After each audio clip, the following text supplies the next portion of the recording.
Okay, hear me out. We all love Life is Strange 2015. Many people consider it the best game of the franchise. And why shouldn't they? The game sold around 20 million copies, got a remaster, and recently the main character got another game. But the game is 10 years old now. You can only play it so much until you have explored every corner of Arcadia Bay.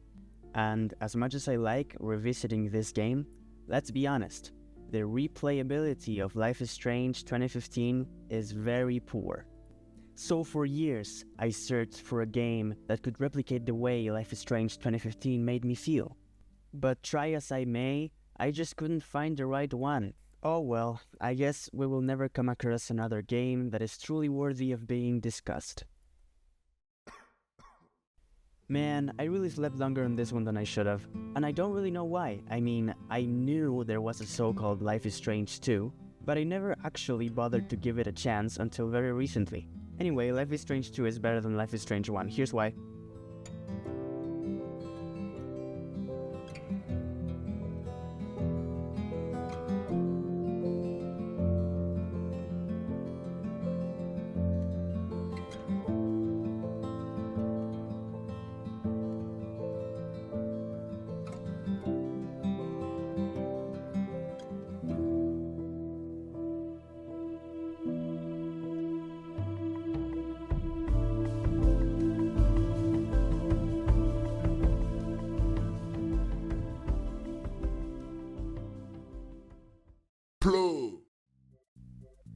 Okay, first, massive respect to Life is Strange 1, iconic, legendary.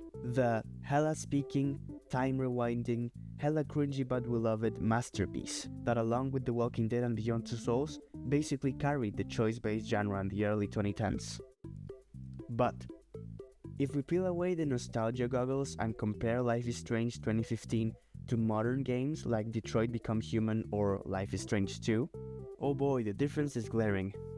Like, Max's photography skills versus my ability to function before coffee levels of obvious.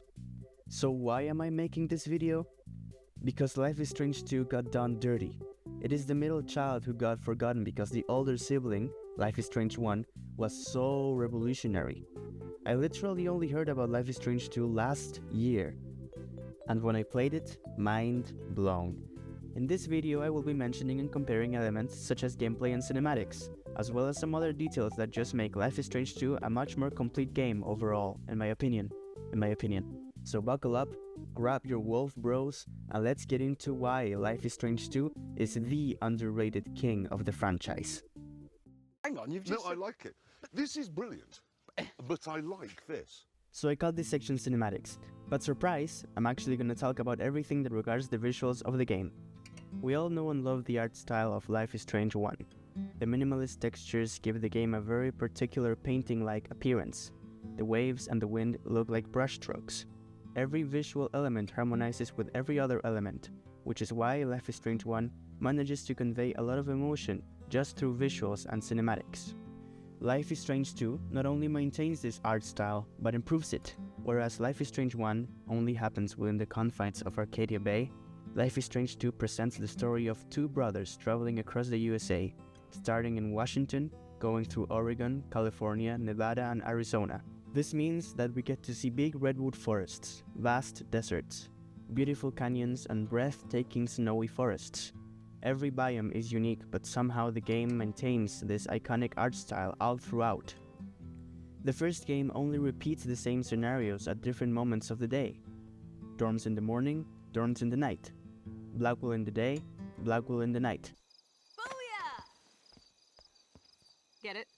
Booyah. Like I'm a scary punk ghost.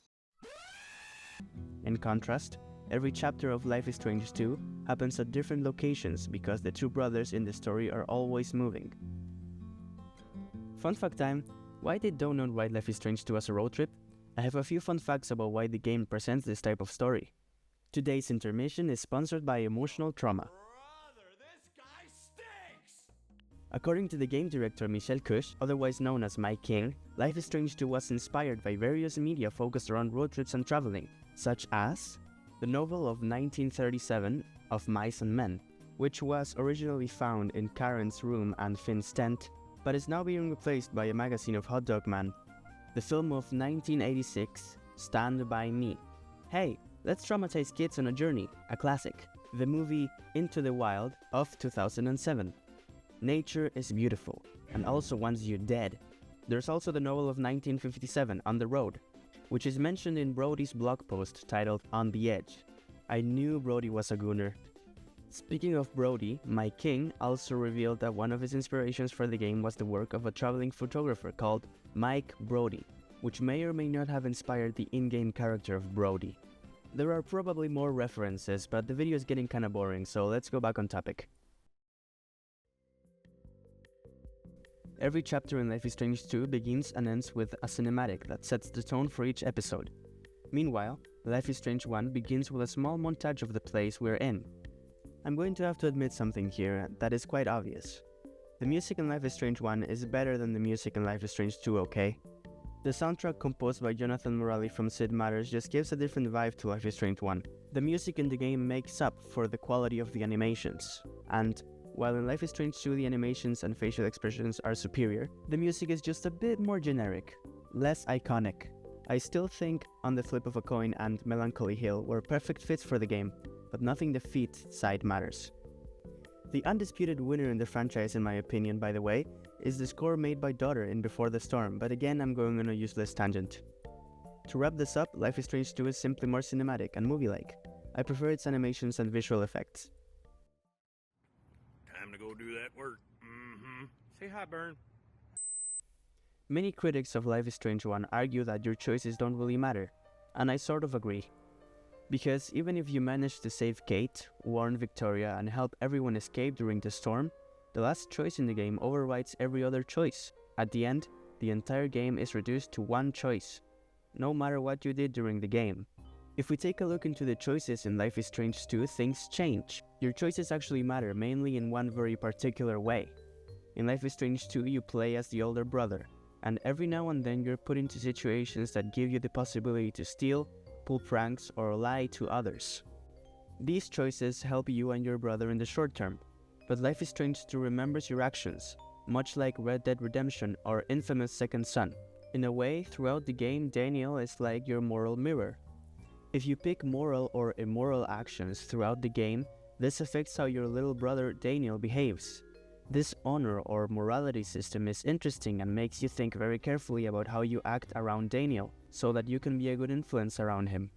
For example, when escaping from this gas station, you can choose whether to steal camping equipment or to leave this nice old man alone. Just let me go, please. You're the reason we need to build that wall. Did I forget to mention this game came out during Trump's first term? Oh, you thought Life is Strange 2 was just a road trip? Nope. It's actually a time capsule of the 2016 political hellscape. For instance, if you're a psychopath like me and read through the chat messages of Lila and Sean, you'll see them discussing the final presidential debate between Donald Trump and Hillary Clinton on the 19th of October. This date is marked on Sean's sketchbook as American Horror Debate. And Trump's wall is what literally prevents you from crossing over to Mexico at the end of the game. It's crazy how a game set in 2016 is still too real in 2025. If you didn't notice, Hank's thread on calling ICE is also a reference to the illegal immigration crackdown when Trump took office. I don't want to comment on it too much, but it's interesting how this game is still relevant politically today with all the crazy stuff happening in California over the last few weeks. You can be in the side of the people who saw this image, or you can be in the side of the people who saw this video. The truth is, this theme of immigration has been relevant for so long that Life is Strange 2 manages to have a modern perspective, unlike Life is Strange 1. Anyway, back to gameplay. The gameplay mechanics of morality are essential, because your choices influence how your brother behaves. This ultimately determines which of the 4 endings you get in the game. The level of morality or honor you build through the game finally manifests as the fake eye Sean wears in every ending. High honor endings have Sean wear a white eye. Meanwhile, low honor endings have Sean wear a black eye. Whoops, raise the supervillain. Quick side note, in the Redemption ending, Daniel was supposed to graduate on May 28th of this year. On the more technical side, characters in this game can now hold conversations while they walk, and observations of the environment lead to conversations, such as the Last of Us reference in the first chapter.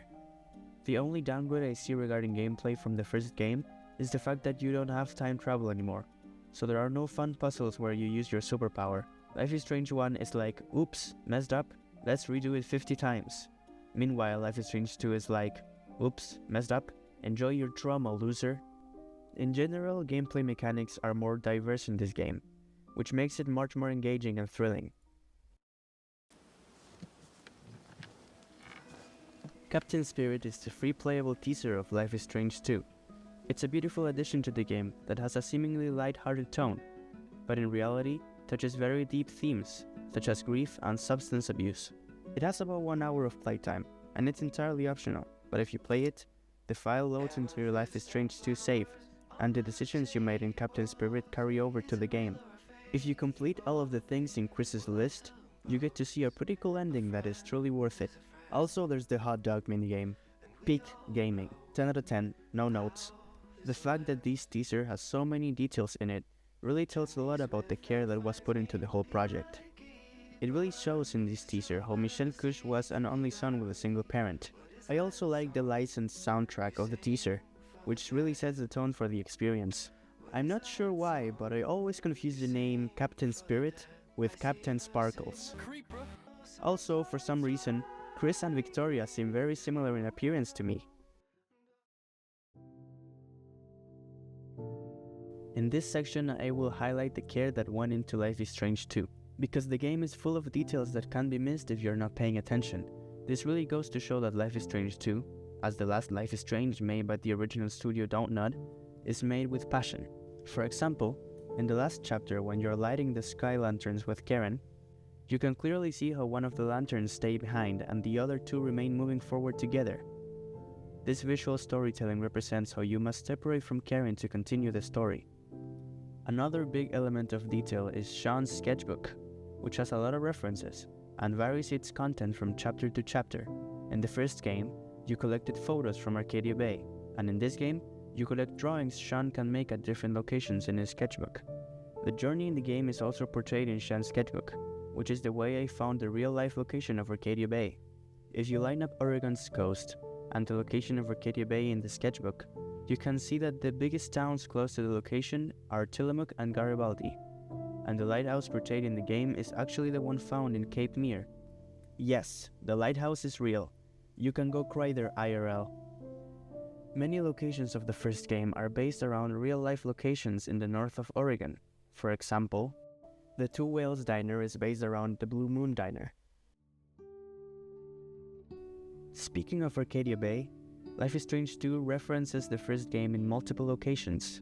For example, depending on the ending you chose for the first game, when you drive by Arcadia Bay with Brody, you can see whether the town is destroyed or not.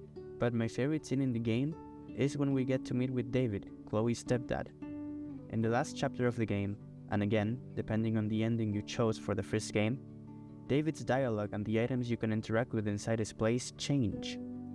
For example, if you chose to sacrifice Arcadia Bay, the cardboard that decorated Chloe's house can be found behind the RV, which alludes to the good relationship David has now with Chloe. But if you sacrifice Chloe, the cardboard in the back stays blank. This is the same cardboard Max and Chloe used to connect all the dots in the first game, by the way. When the interaction with David is over, he gets a call. If you sacrificed Arcadia, he gets a call from Chloe. Here then. Wish Max luck for me, okay? And if you sacrificed Chloe, he gets a call from Joyce. Oh. Sorry. I really have to take this. Hey, Joyce. Right on time. Every time the game mentions Arcadia Bay, the themes of Max and Chloe can be heard in the background.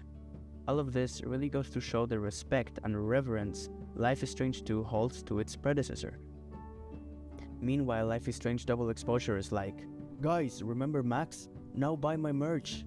Every detail, from lanterns to sketchbooks, proves Dontnod loved this world. Life is Strange 2 was the last game in the franchise made by Dontnod, which is the original game studio responsible for the first Life is Strange before being replaced by Deck 9. Life is Strange 1 and 2 share many elements, and when you play the second game, It really feels like it belongs in the franchise. It has the same vibes and atmosphere that sadly gets diluted in the following releases. Max and Chloe's story of teen angst and time trauma connects with Sean's and Daniel's story, because pain is universal.